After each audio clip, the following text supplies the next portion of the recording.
The Avengers just got their own version of Krakoa. What a way to start, huh? There is now a member of the team that is a sentient island. Their name is Impossible City. They just dropped in July of last year, so it's almost their birthday. Impossible City was created by a separate group of heroes that had trapped a bunch of monsters called the Ashen Combine inside the city. The heroes eventually just mysteriously disappeared and the monsters got out. They proved really quickly why they were trapped. They started destroying worlds and defeating heroes, all while dragging around Impossible City as their headquarters against their will. The city was modified to serve the group, but it knew that it didn't want to. It wasn't until the Avengers battled the monsters that things got interesting. Captain America and Black Panther went up to the island intending to destroy it. However, the island started speaking to them, which was probably the most normal thing to happen to them all that week.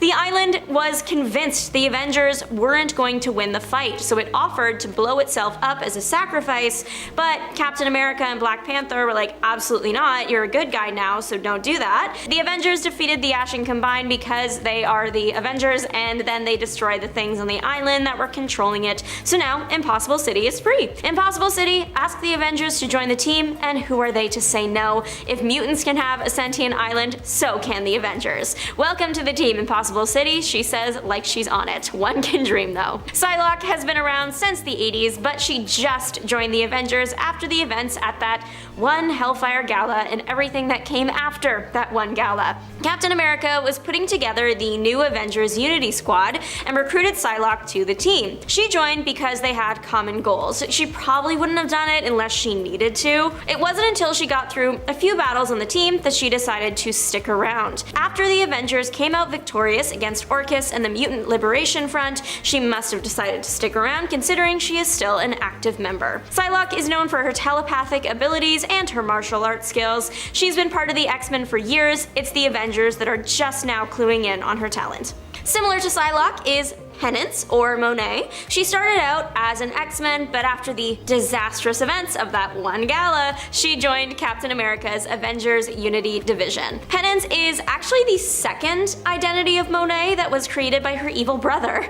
She told him she wouldn't go around the universe terrorizing people with him, so he turned her into Penance, a mute creature with sharp, hard red skin. Eventually, she was freed from this body thanks to other family members. She did have a villain era, but ultimately, when mutants were in danger, she stepped up to the plate, joined the good side, the Avengers Unity Division, and saved her community. Johnny Watts went from vigilante on the West Coast to West Coast Avenger. Johnny met Kate Bishop while she was investigating the disappearance of his sister's girlfriend. Naturally, he decided to help Kate out, and they saved his sister's girlfriend. Seems like he had fun working with Kate because they continued working together and investigating crimes. At this point, all Kate knows is that Johnny is just a human that's really good at fighting. However, during this really big battle, Johnny shields her from some falling concrete, so surprise, he actually has superpowers. His power is omnimorph duplication, and that is turning your body into any substance you touch. Watts wears vibranium jewelry, so he always has access to a strong substance to transform into, and I love it when heroes are smart. It seems like a bare minimum requirement, but you would be surprised. When Kate was reforming the West Coast Avengers, Watts was all for it, and at this point, he took on his hero name. You are never going to guess what Johnny Watts' hero name is. Fuse. The commitment to the bit is outstanding. Sister and brother duo Goodness and Lucky joined the West Coast Avengers back in 2016, but it wasn't an easy road to get there. Goodness and Lucky are humans with the power to turn into an animal. Goodness into a blue wolf and Lucky into a pink two-tailed fox. One night, while they were minding their business, a group of supervillains attacked their neighborhood, leading to Lucky ending up in the hospital. It eventually came out that the attack was orchestrated by a councilman, so a high-risk area of the city would be eliminated. Obviously, Goodness is really upset about her current circumstances and ends up transforming into her wolf form in the police station. The Great Lakes Avengers were able to help out and get her to relax, and she ultimately decided to use her odd power for good. She joined the GLA as Good Boy, helping the team defeat the Bodge Squad. As of right now, Lucky has not joined the team. Gwenpool quickly charmed people when she appeared on a variant cover, so much so that she manifested into an actual Marvel character. character. Despite technically first appearing in 2015, she didn't join an Avengers team until 2018, the same team Fuse would have joined. When Kate was pulling together that team, Gwenpool was accidentally recruited after appearing in the room right after Kate rejected a bunch of unqualified candidates. Gwenpool might be chaotic, but she is good at what she does. She, like Deadpool, is a fourth wall breaker because she was from a universe where Marvel is just comics and movies, so she understands how heroes' stories worked and the physical page structure of them. She interacts with text boxes, manipulates stories based on writing conventions one would typically see in a super story.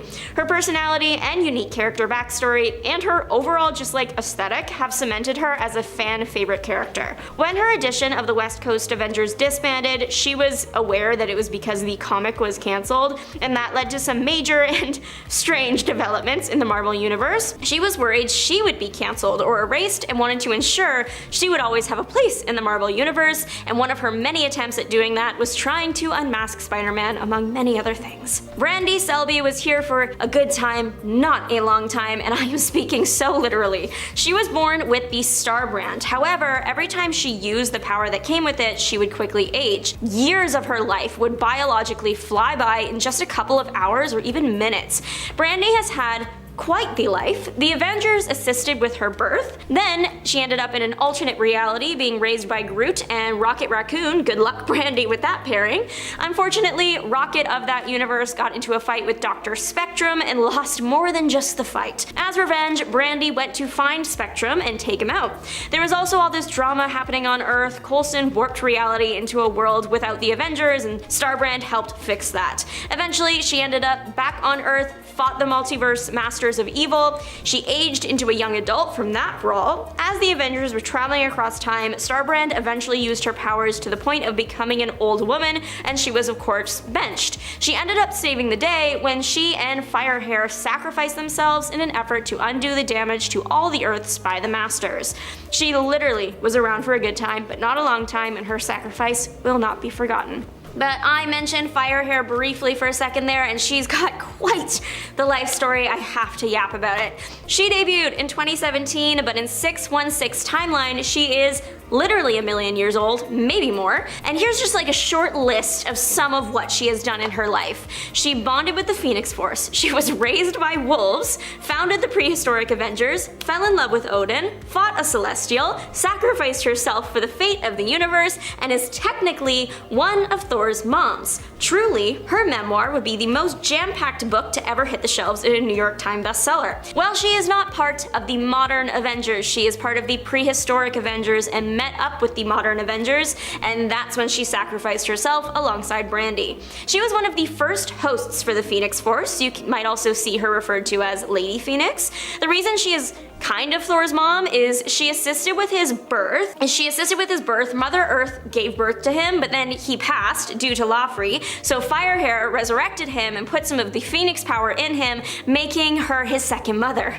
Quite the life story. Weapon H is another new kid on the block, debuting in 2017, joining an Avengers team in 2019. He's been part of the War Avengers and the Savage Avengers, and when I tell you his life story, you will understand why. First things first, he made this list because I read that he was a hybrid of Wolverine and Hulk and verbally said, "Oh my god, that's so cool," so he had to be here. Clayton Cortez, before he became this hybrid Hulkverine, was just a kid who dealt with some bad cards. He was just a kid who was dealt some bad cards in life. He didn't have a nice family, and when he grew up and joined the military, he was assigned to a mission that involved harming innocents, so he sabotaged it. That got him sold to the Weapon X Batch H division that was working on creating Hulk Wolverine cyborgs with a taste for endangering mutants. Not his day, week, month, or even his year. He became Weapon H. He eventually escaped that facility, and his main mission was making sure all data of his family and friends that he likes are off the radar of anyone who would want to harm them. He has met both Wolverine and Hulk and fought with and against both Wolverine and Hulk. He fought them either out of necessity or he was under mind control. He was recruited by Captain America to join Captain America's War Avengers, and they had a great time. Weapon H has all the powers that Wolverine and Hulk has. He wins at life, and I cannot think of a cooler pairing. Finishing off with another new Avenger that I think is really cool, we have Deathlok. Deathlok is Miles Morales from Earth 807,128. Originally part of the Champions, he ended up facing Annihilus. In that fight, Miles ended up passing, but then he didn't. He ended up turning into Deathlok. From what I can gather from the comic, it's likely because Michael stole the cosmic control rod from Annihilus and broke it. It caused him to become more cyborg than man. Miles in this universe is very similar to his 616 counterpart. He's fearless and funny and fights like his life depends on it because it always does. Deathlok is part of the Savage Avengers, just like Weapon H. Even though they are from separate Earths, there's a lot of timeline messes happening, and that's how that happened. Deathlok debuted in May of 2022. Back in May, Marvel dropped the major news that Storm was going to be joining the Avengers. This is an incredibly exciting development that we thankfully won't have to wait long for, since the story will be coming out in August of this year. It's part of Marvel's From the Ashes era. In addition to joining the Avengers, Storm is also getting a brand new solo series. Storm will also be getting a new look, designed by Lucas Werneck. Marvel has posted what the costume will look like and a sneak peek of it in action with the cover of the first book of the new series. The team working on the comic are all known fans of Storm, so it's safe to say that our girl is in good hands, and fans are very excited to see what drama unfolds between her and T'Challa since their divorce. Melissa Gold's Songbird has been around for a while, going from Screaming Mimi, the wrestler, to Screaming Mimi of the Masters of Evil, but it wasn't until 2016 that she joined an Avengers team. It was Avengers Idea Mechanics, or AIM, and she was a double agent, also working with criminal John Garrett. Her cover was blown and she ended up fighting her teammates, but her morals were changing to wanting to be one of the good guys. So to make up for her double agentry, she became a triple agent with alliance to DaCosta. She was discovered again, but this time by the criminal Garrett, who then captured her and tried to get her to give him the location of the team's headquarters. She didn't, and Garrett was eventually neutralized. Songbird decided to take some much needed vacation time, deciding to go to New Jersey, where she was easily found by the new Thunderbolts and brought back into a fight. No rest for the wicked there. Her names are all sound related because her thing is she screams really loud due to her altered vocal cords. The screams have a variety of effects, like physically hitting someone or manipulating them emotionally or just hurting their ears. Robert Maverick joined the US Avengers in 2017 as Red Hulk. Maverick used Hulk plugins to become Red Hulk. A Hulk plugin is a device that allows its user to become a Hulk for 1 hour every 36 hours. It's like an artificial Hulk, and the short time period is there because any longer would result in the human's body experiencing health complications. While on the US Avengers, Maverick was targeted by a double agent, Kyle. Kyle infected him with nanites that would bypass the Hulk plugin and gave Hydra full control of Red Hulk. This was bad for many reasons, but it had a severe effect on Maverick's health. Hydra kept him in his Hulk form 800 times longer than they should have. So when he was finally turned back, his skin was permanently red and there was damage to his organs and body operations. Maverick was benched because of this, but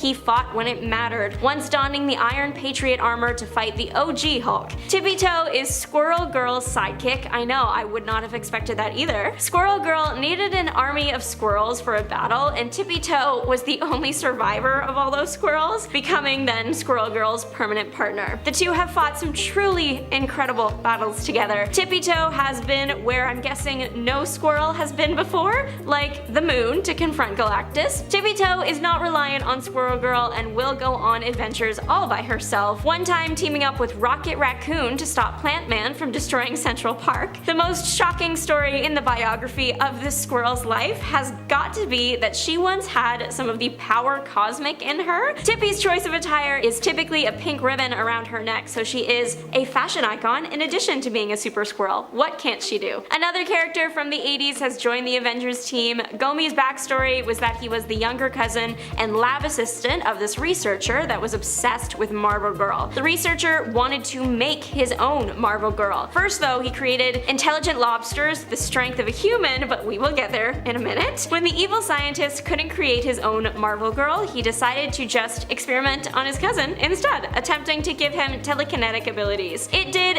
and didn't work. He got telekinetic abilities, but they are super limited and uncontrollable. All Gomi can do is throw a blast of force in front of him. He can control the direction, but not much else about it. Gomi's sidekicks, pets, best friends, you pick, are the two lobsters mentioned before. They are named Bill and Don. Unfortunately, Don was stepped on by Devil Dinosaur, but Bill has lived long enough to see Gomi join the superhero initiative Avengers World. This went down in 2019. 2015 was a big year for Emily Guerrero. She made her debut into Comic Society and joined an Avengers team. What a season out on the town. Emily might have been better known to some by her hero name, Synapse. She thought she was just a girl, but turns out somewhere in her family history is some inhuman. She discovered this part of herself when the Terrigen Cloud moved into their house like it paid rent and encased her family in cocoons. It was after she exited her cocoon that she gained her powers, which are telepathy, literally affecting people's brain chemistry by manipulating the electricity running through their head, boosting immune systems, and suppressing the powers of others. Captain America saw her potential and recruited her for the Avengers Unity Division representing Inhumans. Her first battle as an Avenger was iconic. It was against Super Adaptoid. She mind-controlled a flock of pigeons and got them to attack it, giving the rest of the Unity Division the chance to take out the villain.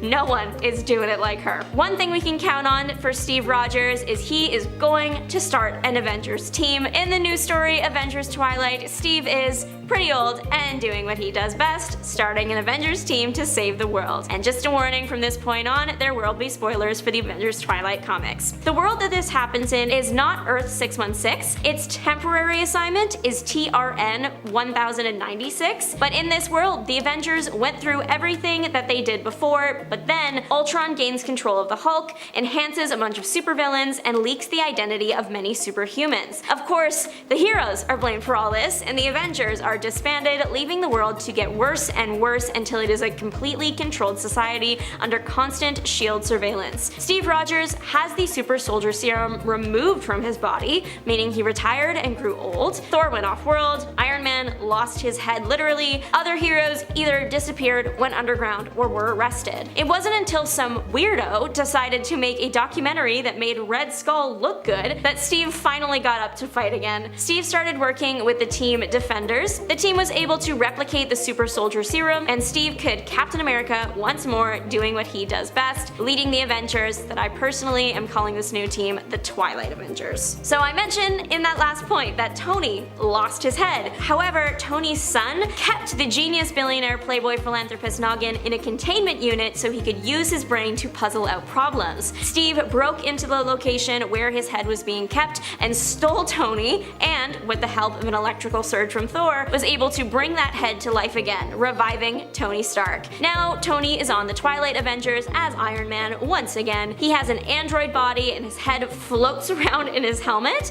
but he is still the Tony we know and love. It's like he never left. Tony fights wearing his red Iron Man armor. After the big battle with Ultron, people were turning on the heroes. Iron Man was attacked, and that's how he ended up just ahead. Tony has a personal stake in this futuristic game as his son is a major player on the opposing side, leading to some very interesting character exploration for Tony's character. The Twilight Avengers series has given us two exciting new character debuts. One is Tyler, the Twilight Avengers guy in the chair, essentially. Since there are only 6 issues of this story, we don't know a whole lot about Tyler, but we do know that he is really smart, a talented engineer and mechanic, and a very capable fighter. He is described as a technological genius. Tyler is fearless and has very strong morals. Though he might not be on the front lines of every battle, he is working wonders from his guy in the chair position, overriding security systems, creating new tech for the team, or keeping an ear on transmissions. Maybe he will make his main time lane debut soon. And finally, we have Ramona Jones's Hawkeye. She was originally part of this world's Thunderbolts as Bullseye, but her morals were too good for the team. Upon being asked to harm an unarmed target, Ramona realized that the Thunderbolts wasn't where she wanted to be anymore. When Steve showed up to retrieve Tony, Bullseye helped him escape, and in the process, landed a spot on the Twilight Avengers. Bullseye is the new Hawkeye for this Earth. She was trained by the military to be a high-precision shooter with a 100% success rate. Thor was actually the one to deem Ramona as the new Hawkeye. When they met, he remarked that she had a great warrior spirit in her, so she has the Thor stamp of approval. It's unclear if Ramona has any connection to Jessica Jones, but I like to think she does because that would be cool. The Avengers Twilight series is out in full now and only has 6 issues, so a really quick read that has my personal stamp of approval. I really liked it. There are the Avengers we all know, and then there are those we don't. Some of them are well-known characters you wouldn't expect to see, and some are completely new to comics and the Avengers.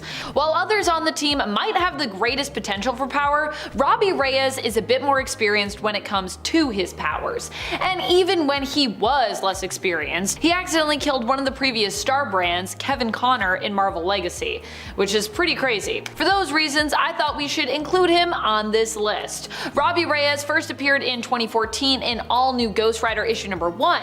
While debuting in the comics during the All New initiative, like the title claims, he is also an all-new Ghost Rider. During a street race gone wrong, Robbie was killed and ended up possessed by the ghost who haunted the car he was driving, becoming the new Ghost Rider. He joined up with the Avengers around 2018, joining them in their battle against the Dark Celestials. Personally, Robbie is actually one of my favorite Ghost Riders, and I think Ghost Rider in general as a character makes a great addition to the Avengers team. Ghost Rider's just so powerful. Weapon America is one of the members of a multiversal team of Avengers that we saw appear in Avengers Assemble Omega. This was a big comic with a lot of new Avengers, both in terms of characters who are new and new recruits to the team in general. First introduced, Weapon America is a member of the Howling Commandos on his Earth 20504. He seems to be a combination of multiple characters in terms of his appearance, abilities, and likeness, appearing as a blend of Captain America, Wolverine, with some nuke mixed in as well. He's got the nuke tattoo and everything. And also, yes, if you were wondering, this is one of the Avengers that's also part of Avengers Prime team.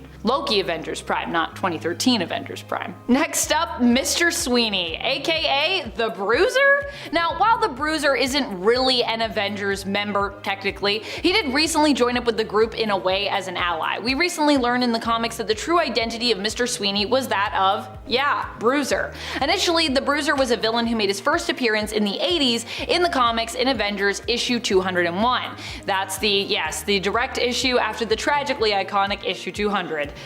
Yeah, that issue 200. In issue 201 though, Jarvis actually takes on the Bruiser on his own. He finds out that the Bruiser has been terrorizing the neighborhood of the Bronx, and specifically Jarvis's mom, who lives there. In retaliation, Edwin Jarvis takes on the Bruiser himself, refusing to call the Avengers for a matter that he feels can just be easily handled with some help from himself by the neighborhood. Jarvis boxes the Bruiser and inspires the people in the neighborhood to unite and rise up against the Bruiser, and in the end, the Bruiser is basically forced to admit defeat and he ends up retreating. Now it seems years later, appearing as Mr. Sweeney, that the Bruiser has turned over a new leaf and instead of fighting against Jarvis has actually found employment as his assistant. I kind of love it. More an Avengers ally here than a straight up Avenger, but this was such a cute little cameo and like callback to the 80s, I just had to mention it. It's so random and I kind of love it. Although weirdly, this version of Nighthawk was actually a Mephisto creation. Kyle Richmond, or this version of him anyways, normally of the Squadron Supreme, ended up being recruited by the Avengers to help them in their fight against Mephisto. Perhaps it was because of his desire to do good as he is a hero, or his personal agenda against Mephisto,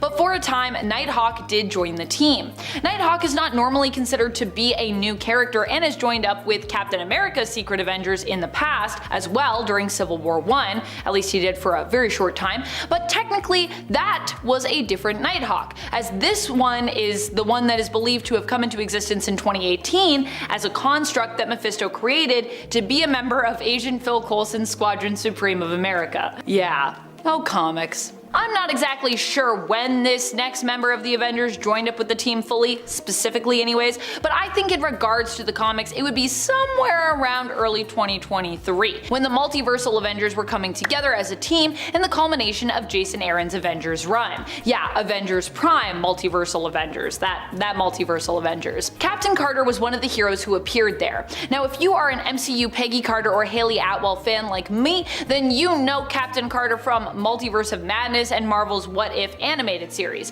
But guess what? It also seems this character, or some other version of this character at least, also joined up with the Avengers in the comics as well. She appears throughout the major final story arc of Aaron's run, appearing in the main Avengers series, in Avengers Forever, and an Avengers Assemble Omega. This version of Carter came to be in the place of Steven Rogers. On her Earth, it was Peggy, not Steve, who became the super soldier between the two of them, and so she becomes Captain Carter instead of Captain America, for those that don't know. You know, we're in the future when you're recruiting a whole city to your cause. This is exactly what happened here with the Impossible City. The Impossible City was initially used as a base who was in the group of multiversal heroes. Initially in the comics, we aren't actually informed who were the ones that were behind that. What we do know though is after they left their base, their prisoners escaped. This villainous troop was known as the Ashen Combine. The Ashen Combine would then make the city their own base, and it would be the place they had their final stand against the Avengers. When the Ashen Combine was defeated,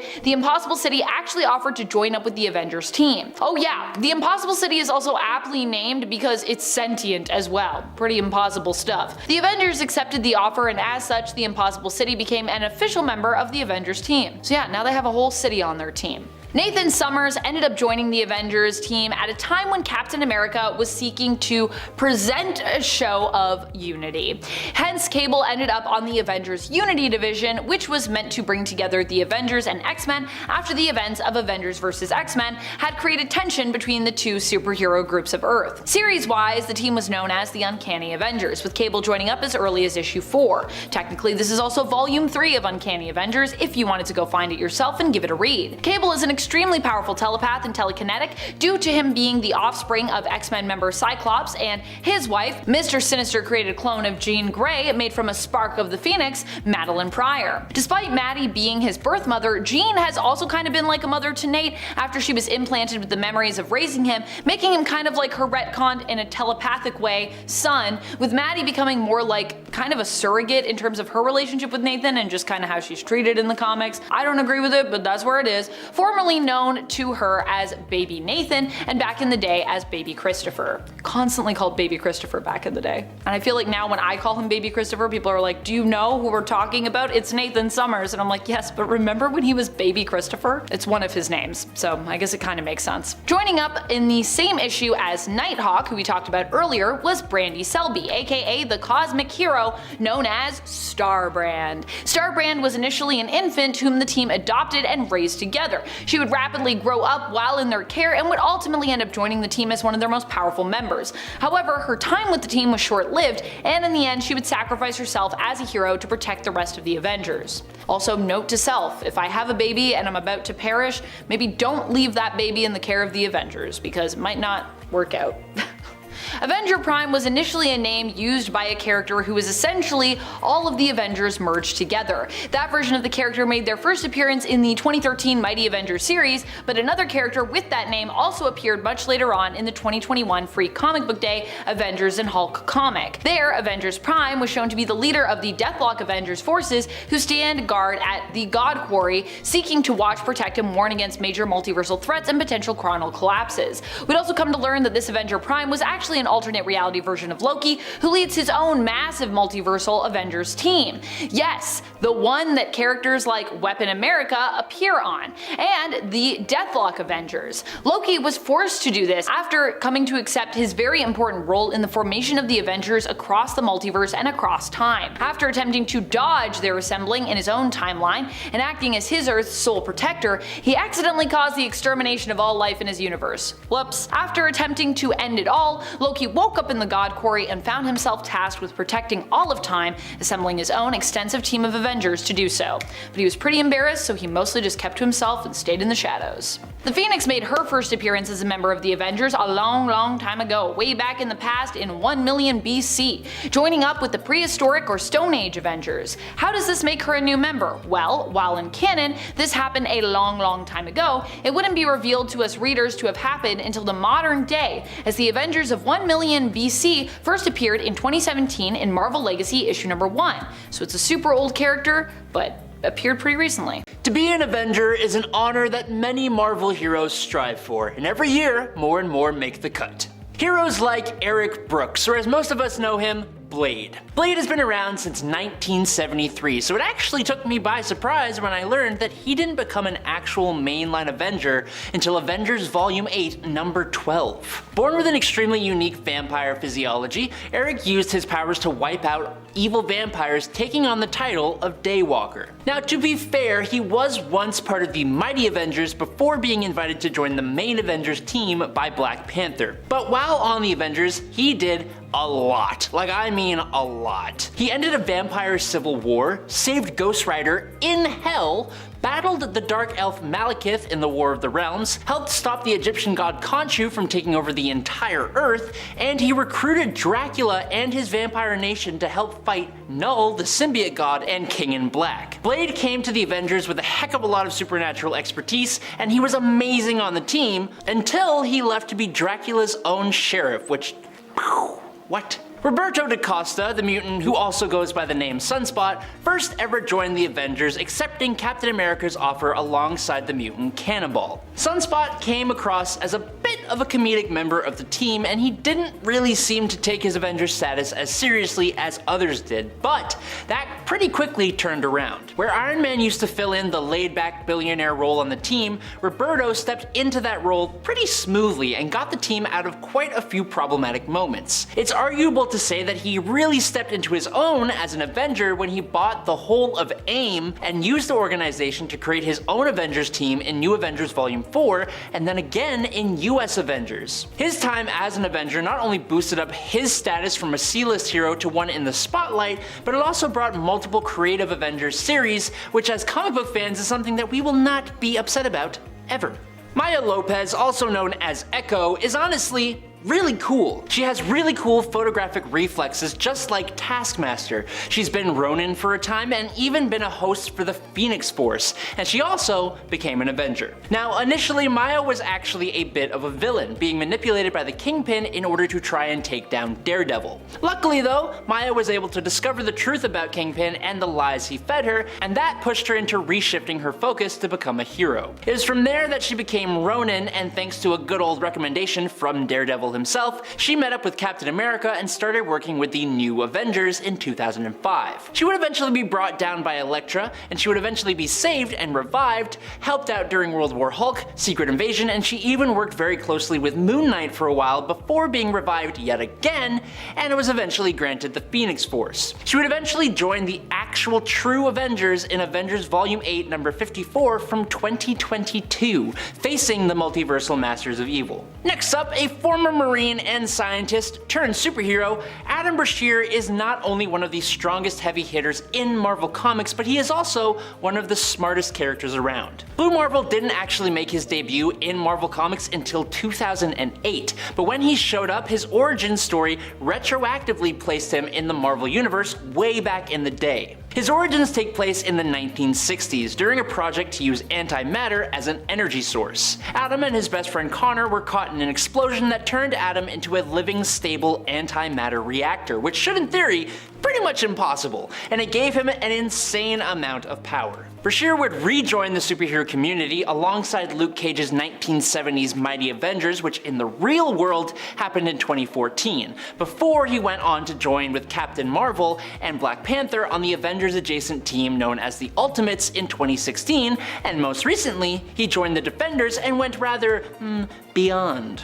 Next up, Eden Fessy, aka Manifold, first appeared as an incredibly underrated hero in Jonathan Hickman and Brian Michael Bendis' Secret Warriors series, alongside a group of other legacy heroes recruited by Nick Fury in 2009. Now, Manifold is a mutant with the insanely godlike ability to manipulate space, which he most often uses as a teleporter. He was actually the student to another mutant teleporter known as Gateway, but following with writer Jonathan Hickman, Manifold joined the Avengers in Avengers Volume 5 in 2014/2015 for one of the greatest Avengers runs we have had in a long time. As the Avengers expanded to a bigger scope than they have ever done before, Manifold was pretty instrumental in some of their galaxy-wide conflicts, and he even sacrificed himself during Secret Wars. Thankfully though, he was brought back and has become one of the most powerful and versatile mutants and Avengers. Now, there have been multiple Nova Primes throughout the history of the universe. Richard Rider is absolutely the main one, and he is fantastic, but When we first got Samuel Alexander in Point One Number 1 in 2011, he brought just a whole different vibe. Granted, being a younger guy with some huge shoes to fill, he doesn't exude the same kind of power that Richard Rider does, but that doesn't make him any less powerful. Sam has grown into a hero all of his own. He's fought alien warlords, evil Avengers doppelgangers, and interdimensional monsters, and he absolutely deserves the Nova mantle. While he can be reckless from time to time, thanks to his youth, independence, and loyalty, he still got offered a spot on 2016's all-new, all-different Avengers #1 by none other than the God of Thunder, Thor himself. Unfortunately for the Avengers though, Nova left the team pretty soon after with a few other younger heroes to form the Champions. And one of those young heroes was none other than Miles Morales. In the aftermath of the multiversal event Secret Wars, the second Spider-Man of the Ultimate Universe, aka Earth 1610, joined Marvel's main Earth 616 reality, and not too long after that, he also joined the Avengers in 2016 alongside Nova and Kamala Khan, Miss Marvel. Now Miles has essentially all the same abilities as Spider-Man himself, but then he has some that are wholly his own, and they're actually pretty cool. His signature difference in my eyes is his venom. It's like a form of bioelectricity that he can emit from his body and use in some really cool ways, like in punches, beams, and blasts, and he can even infuse it into his own webbing. Miles is also able to use a spider camouflage to make his whole body and even his clothes and costume go invisible, but as I already said with Nova, these younglings weren't on the Avengers team for very long, leaving to form the Champions. But for Miles, his powers and his awesome mind actually lent a lot to the Avengers while he was there, and in return, he learned a heck of a lot from the older heroes while he was on that team. The Smashers of the Shi'ar Imperial Guard are human-like aliens using exospecs to grant themselves powers. Now for a long time, Vril Rock was the sole Smasher, but he unfortunately met his end at the hands of the incredibly powerful mutant Vulcan. Isabel Izzy Kane is the granddaughter of World War II hero and Captain America buddy, Captain Terror. She was first ever introduced in Avengers Volume 5 #1, and Izzy found the exospecs of a Smasher on the farm that she was raised on. These exospecs spoke to her and beckoned her to put them on, giving her access to the Smasher's powers. Izzy then traveled to the Shi'ar world of Chandalar, where she became a sub-guardian of the Imperial Guard. Now after returning back home to Earth, Izzy's grandfather with his last words told her to become a hero, and he gave her Captain America's business card, which, I'm sorry, that's kind of hilarious. Now being the first and only human recruit of the Shi'ar Imperial Guard, gaining super strength, speed, energy blasts, and flight, plus her adventurous spirit and her grandfather's legacy, Captain America brought her onto the Avengers pretty quickly and with no contest, making her a big part of the team's spacefaring adventures. Vani Gast was the daughter of the Grand Master, one of the Elders of the Universe. She grew up exploring the cosmos by her father's side. Now when her father's title was threatened, she was granted teleportation powers that also had the added benefit of being able to alter people's memories. Vani took up the hero name Voyager and headed to Earth. Now Voyager met up with the Avengers and used her powers to insert herself into their memories as Valerie Vector, a founding member of the team who had bit the dust in the battle against the Squadron Sinister, which had removed her from existence and from everyone's memory. The Avengers' longtime butler, Edwin Jarvis, had collapsed due to an illness shortly before Voyager's arrival, so naturally, when Voyager arrived to the hospital Jarvis had just woken up in, he exposed the truth that Voyager had never actually been an Avenger. While this obviously didn't do her any favors, and she was pretty much booted from the team, she did admit that this was all the plan of her father, while she was actually inspired by the heroes and helped the Avengers to save the day a few times. And last up, the Avengers Unity Squad, first appearing in Uncanny Avengers, was an attempt to try and mend the human-mutant conflict after the events of Avengers vs. X-Men. The idea? To take some X-Men, to take some Avengers, and just put them together. It's kind of surprising that it really hasn't been done before. Now one of the first main recruits, handpicked by Captain America himself in Uncanny Avengers Volume 1 #1 from 2012, was none other than Anna Marie, aka Rogue.